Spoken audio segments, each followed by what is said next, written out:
प्राचीन काल रे छात्र माने केवल गुरुकुल रे रही अध्ययन करुथिले।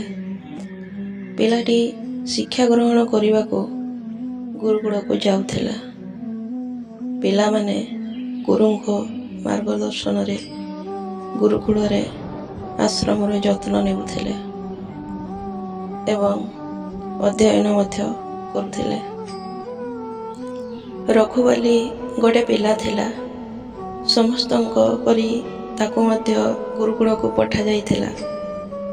सेठारे से निज सांग मानक सहित आश्रम रे मिसिबा आरंभ कले, किंतु से पढ़िबारे बहुत कमजोर थिले। गुरुजी जहा कहूथिले से बहुत कम बुझी पारंती। एही कारणरू समस्ते तांको मजाक उड़ांती। रघुंकर समस्त सांग परवर्ती श्रेणी को चली गले, किंतु से आगो को जाई पारिले नहीं। गुरुजी मध्य शेष रे पराजय ग्रहण कले एवं तांको कहिले, रघु मु सब किछि चेष्टा करिछि। वर्तमान जदि तुमे एठारे समय नष्ट न कर तेबे एहा सबटु भलो हेबो। तुमे घर को जाओ एवं तुमर परिवार सदस्य को सेमानको कार्य रे साहाय्य कर। रघु मध्य भाविले जे बोध हुए विद्या तांको भाग्य रे नाही। से गुरुकुल छाड़ी घर को चली गले। एहा अपराह्न समय थिला।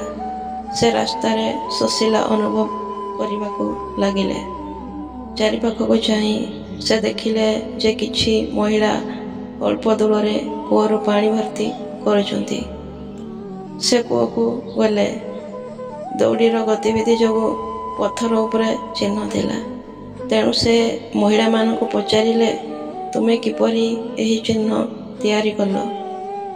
तेणु जड़े महिला उत्तर देले, पुओ आमे एही चिन्ह तैयारी करिनाहु। जड़ टाणिबा बेले एही नरम दौड़ीर बारंबार गति हेतु कठिन पत्थर उपरे मध्य एपरि चिन्ह सृष्टि होइछि। रघु भावना रे हजी गले।